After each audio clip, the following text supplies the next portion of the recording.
Break બાદ સ્વાગત છે। કચ્છથી સમાચાર મળી રહ્યા છે। અબડાસાના મોટી સુદ્રો ગામનો બ્રિજ અહીં ધોવાઈ ગયો છે। સુદ્રો ગામે પહોંચવા માટેનો મુખ્ય બ્રિજ જે છે તે પાણીમાં ગરકાવ છે। ગામના લોકો અહીં ફસાયા છે। ભારે વરસાદથી આસપાસના વિસ્તારમાં પાણી ભરાઈ ગયા છે અને આ બ્રિજ ઉપર પણ પાણી ફરી વળ્યા છે। વધુ વિગત સાથે જોડાઈ ગયા છે રાકેશ કોટવાલ આપણી સાથે। રાકેશ, બ્રિજ ઉપર જે પાણી ફરી વળ્યા છે, સંપર્ક અહીં કપાઈ ગયો છે, શું છે વધુ વિગત?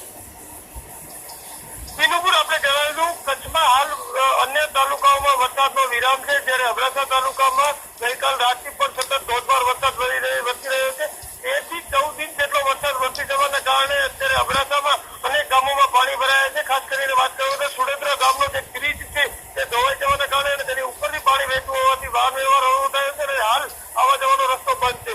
બીજી તરફ કોઠારા, માનપુરા અને જંગી સહિતના જે ગામોમાં છે ત્યાં પણ પાણી ભરાયા છે અને તળાવ ઓગની જવાથી હજુ પણ પાણીની આવક હોવાથી તંત્ર ભય જોઈ રહ્યું છે। તેથી સ્થળાંતર કરવું અથવા તો અન્ય લોકોને કઈ રીતે સુરક્ષિત કરવા તે બાબતની કાર્યવાહી ચાલી રહી છે। બિલકુલ જી, અને બ્રિજ ધોવાઈ ગયું છે તે સ્થળે શું કામગીરી થઈ રહી છે? તંત્ર દ્વારા શું પગલાં લેવાઈ રહ્યા છે? હાલ જે બ્રિજ છે તે ખૂબ મોટો બ્રિજ છે અને તેના કારણે તેમાંથી હાલ રસ્તો કરવો શક્ય ન હોવાથી ગામના અન્ય દિશામાંથી એક કિલોમીટરનું ડાયવર્ઝન કરીને તેને આગળ વધવાના પ્રયાસો ચાલી રહ્યા છે।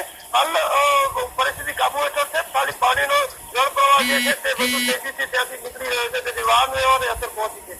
જી, આભાર આપનો। તો બ્રિજ અહીં ધોવાઈ ગયું છે, પાણીમાં ગરકાવ છે, તેના કારણે વાહન વ્યવહાર ખોરવાયો છે અને સંપર્ક અહીં કપાઈ ગયો છે। વાહનોને જવા માટે અહીં રસ્તો નથી, જો કે ડાયવર્ઝન માટે અન્ય રસ્તાની સુવિધા અહીં કરાઈ રહી છે તંત્ર દ્વારા। તો લોકોને જે મુશ્કેલી પડી રહી છે તે જોવા મળી રહી છે। અહીં કચ્છની આ ઘટના છે, જ્યાં અબડાસામાં હજી પણ વરસાદે વિરામ નથી લીધો। અન્ય વિસ્તારોમાં વરસાદ હાલ વિરામ પર છે, જો કે અબડાસામાં હજી પણ વરસાદ યથાવત છે। ત્યારે પાણી જે રીતે ભરાઈ રહ્યા છે તે જોતા લોકોમાં ભયનો માહોલ છે।